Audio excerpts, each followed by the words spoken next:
Yapma Necmettin. Düşme. Roguelike dünyasına düşme. Hiç bulaşma bu işlere. Yapma. Yıllarca MMO'dan kaçtık. Açık dünya oyunlardan kaçtık. JRPG'den kaçtık. Tik roguelike'a tutulduk acı ya. Aslında JRPG'den kaçmadık. İçine giremedik diyelim. Acı bu roguelike oyunlar çok tehlikeli. Biz şunu hep söyledik kendi kendimize. Bizim oyun oynamaya çok bir vaktimiz yok. Biz bundan dolayı MMO oyunları oynayamayız. Maalesef. Biz bundan dolayı açık dünya, geniş, uzun süreli oyunları oynayamayız. Biz hikayeli, FPS, düz, biraz daha ne olduğu belli olan, sonunu görebildiğimiz, o tünelin sonundaki ışığı görebildiğimiz oyunlara bakalım dedik. Ve uzun bir sürede böyle gittiğimizi düşünüyorduk. Geçen bir Steam'e girdim. En çok oynadığımız oyunları bir sıralayayım dedim şöyle. Hangi oyunu ne kadar oynamışız diye. En başta CS malum. Yıllardır oynamadığımız onları. O da yani 600 saat mi ne yani? Çok Yok, dediğim. daha fazla. Benimkisi o civarda. 900 saat. Hacı bir baktım birinci sırada Hades var. İkinci sırada Hades 2 var. Üçüncü sırada Witcher var. Yani en çok sevdiğimiz oyunlar Witcher diyorduk ama bir baktık Hades'ten öne geçmiş. Sonra en son oynadığım oyuna bir baktım. Yine roguelike. Loop Hero'ya düştüm yakın zamanda. Hatta beni de bataklığına sürüklemeye çalıştın ama ben kenardan atladım kaçtım yani. O oyunu oynayınca şunu fark ettim. Benim oyun oynamaya vaktim evet yine çok yok ama ortalama oyuna harcayacağım vaktim çok fazla yokmuş. Halbuki güzel oyunlara, kendisini içine çeken oyunlara bayağı saat gömebiliyormuşum. Tam sürüm olarak çıkmamış Hades 2'ye bile abi şu an 100 saat falan gömdüm abi. Gömdük diyelim. O da doğru olur yani. Şimdi bu videoda bunu biraz konuşalım dedik. Roguelike oyunlarının tehlikelisinden bahsetmek istedik. Nedir bu roguelike oyunlar? Popüler roguelike oyunları nelerdi? Son zamanlarda bu roguelike oyunları neden bu kadar popüler oldu? Ve şu anki evriminden biraz bahsedelim. En sonunda neden roguelike oyunlarını bu kadar çok sevdiğimizden bahsederiz. Öncelikle hemen roguelike oyunlar nedir?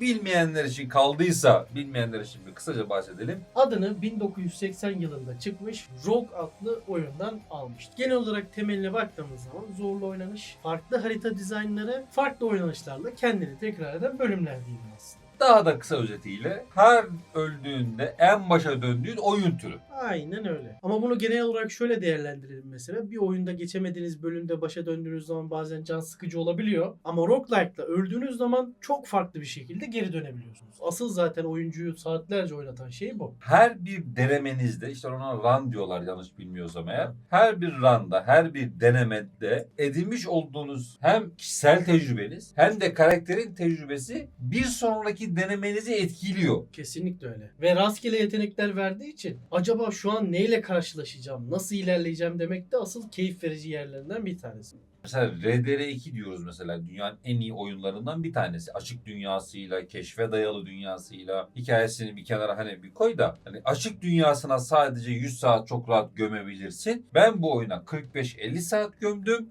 Dönüyorum bakıyorum geriye. Loop Hero'ya son 3 günde 20 saat gömmüşüm. İnanılmaz bir. Ve biraz daha oynayacağım. Hani Loop Hero'dan Hades kadar sarmadı ama yakın zamanda da bir roguelike oyunu tam oynamadığım için biraz daha devam ederim. Ondan sonra salarım. Biraz popüler roguelike oyunlarından bahsedelim. Hades'i zaten söyledik. Zaten bana göre evet Rogu dediğimiz oyun bu türün babasıdır ama ya, bu türü ayağa kaldıran, tekrardan popüler hale getiren oyun da Hades'tir. Ya burada şöyle bir şey var. Super Giant Games'e teşekkür ediyorum. Bu kadar güzel oynanışa sahip bir oyun bizlerle buluşturduğu için ve bu bağımsız bir firma yani inanılmaz bir iş başardı. Tek sıkıntı şu, Hades'in bana göre en iyi olduğu nokta şuydu, çeşitlilik noktasında bir sınırı yoktu. Evet. Oynanış çeşitliliği noktasında, yetenek çeşitliliği noktasında, silah çeşitliliği noktasında muazzam bir seviye. Aynı silahı çok farklı kombinasyonlarda, çok farklı yeteneklerde bambaşka bir silah haline getirebiliyorsun. Yani normalde bir kılıç diyelim, bir kılıçlı silah alıp run'a girdiğin zaman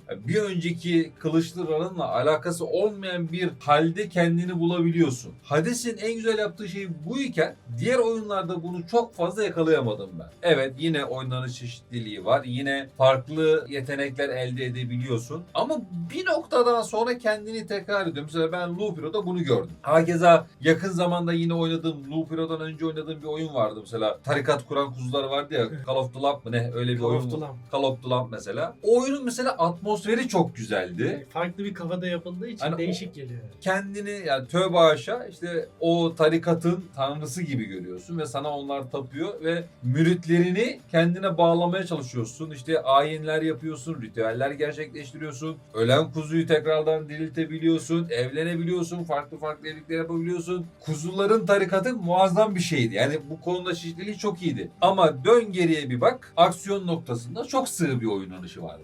Tabii ki o birazcık daha hani farklı olmasından kaynaklı bir oynanış vaat ediyordu sana. O şeyi de kurtarıyordu kendini. Aynı zamanda bir köy inşa etme şeyi de vardı onda. Mekanikleri de vardı. Köy inşa ediyorsun. Köyünü inşa ettikten sonra o köyün bakımıyla da ilgileniyorsun. Affedersin milletin bokunu bile temizliyordun mesela. Böyle bir oyundu. Keyifliydi, güzeldi. Onu mesela 20-25 saat gömdüm mesela yine. Sonra Dead Cells var. Yani Dead Cells gerçekten çok iyi bir oyun. Akıcı bir oyun. Çok hızlı, çok akıcı. Onun da sıkıntısı akıcılığı bence. Ya bu kadar da hızlı olma hani. Ama bence hani roguelike oyunlarda hız bence önemli bir şey. Yani. Kesinlikle ama onun platform olması bir tık zorladı beni. Tabii ki izometrik olunca daha keyifli oluyor. Roguelike'ın kamera açısı izometrik abi. Ben ona Aynen öyle. kanaat getirdim. Yani çok roguelike oynadım. Çok almak isteyip de alamadığım bir oyun vardı. Sonrasında indirimde yakalamıştım onu. Isaac of the Beam mesela. Onu denedim. O mesela bana çok saramadı ki türün en önemli isimlerinden biridir bu arada. Yani Türkiye'de çok onu oynayan bilen yok zaten. Ve yani ben de oynadım oyunu ama bana da sarmadı yani. Bilmiyorum belki Olabilir yani. yapısı itibariyle olabilir. Karakterden kaynaklı olabilir. O güzel yani oynayanı çok Güzel fazla bu arada hala oynayanları var. Bu gibi popüler roguelike oyunları var. Biri sizi sarmazsa diğeri muhakkak saracaktır. Bunu da söyleyeyim. Ben Hades'le başladığım bu macera şu an çok başka yerlere gitti. Çok Daha başka doğrusu dallandı. Hades'le başladığımız macera diyelim. Onu Birlikte dedim. başladık. Ha, sen de kendin de katıyorsun. Kat. Birlikte başladık. Abi, Aynı anda başlamıştık. Aynı anda Hades'i başladık. Ben bitirdik. ama artık yine her zamanki gibi bu noktada biraz abartmaya devam ediyorum. devam ediyorsun. Çünkü senin vaktin daha çok. Bir de şöyle bir şey var. Roguelike oyunları günümüzde çok farklı bir varyasyona da dönüşmeye başladı. Mesela FPS oyunları FPS oyunudur. Hani bir looter shooter oyunu looter shooter'dır. Yani. Ya da ne bileyim bir futbol oyunu, bir spor oyunu o spor oyunudur. Yani çok fazla karışık halde bulamazsın bu tür oyunları. Ama roguelike oyunlarında birçok türü kendi içerisine sokmaya şey- ya da birçok türe girmeye başladı abi. Her şeyde azar azar görebiliyoruz bunları. Yani.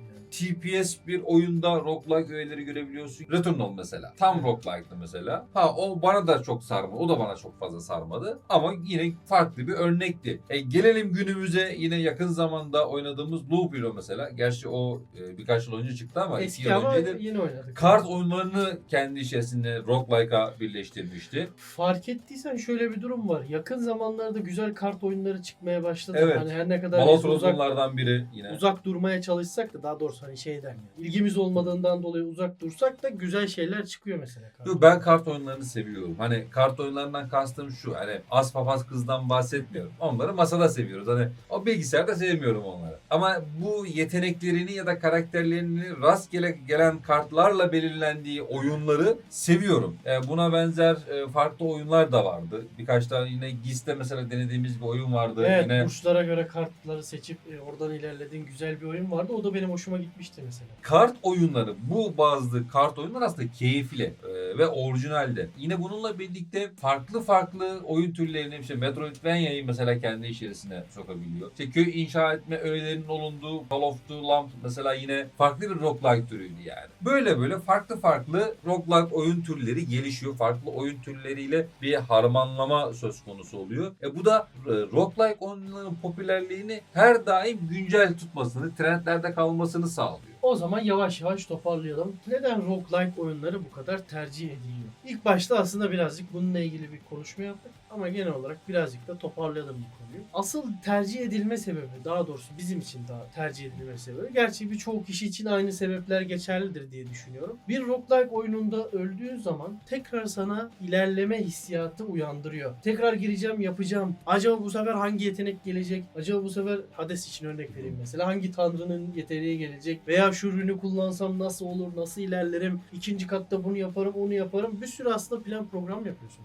Ama öyle bir başlıyorsun ki oyuna, hiç istemediğin bir şey geliyor. Bambaşka bir boyuta geliyorsun ve hemen ölebiliyorsun. Veya diyorsun ki çok kötü başladığın bir yerde ikinci kata geldiğin zaman veya biraz ilerlediğin zaman bambaşka bir şeye evrilebiliyorsun mesela. Bu çok defa yaşadığımız için oyunlarda. Dolayısıyla hani roguelike aslında bir kara kutu gibi, bilmece gibi bir şey. Doğru diyorsun, doğru diyorsun. İçinden ne çıkacağını ancak oyunu biraz ilerlettikçe anlayabiliyorsun. Dolayısıyla bu da ayrı bir heyecan katıyor bence. En güzel yanlarından bir tanesi bu. Üzerine söylenecek çok fazla bir şey yok. Aynı şekilde ben de sana katılıyorum. O bilinmezlikle bu sefer Hemen. yapacağım, bu sefer olacak hissiyatı seni oyunda her daim dinamik tutuyor ve bir sonraki run'a ister istemez otomatikman başlıyorsun. Yani Souls oyunlarından çok daha keyifli.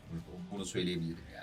Hiç yemeyelim. Bence herkesin tutup kendine. Ya yok şey de denedim hani Souls oyunlarını da denemiş biri olarak söylüyorum. Ya denedik ama şimdi orada da bak. Şimdi nasıl Hades'i deviriyordun, haz alıyordun ya. Orada da zor boss'u devirdiğin zaman bir haz veriyordu aslında. Sana bunu şeyde yaşamıştık. Black Myth Wukong'da yaşamıştık. Ya orada tamam da haz. da. Ya bu Çok kişiden kişiye göre. gaddarlık ama yani. O zaman- Bu Souls oyunları gaddar O bir zaman oyun türü hemen yani. söylüyorum. Unutmayın ki oyunlar öznel bir nesnedir. Başka türlü beni susturamayacaktı. Kişiden kişiye farklılık göstermesi gayet doğaldır. Bir sonraki sohbetimizde görüşünceye kadar Oyunla oyunla kalın.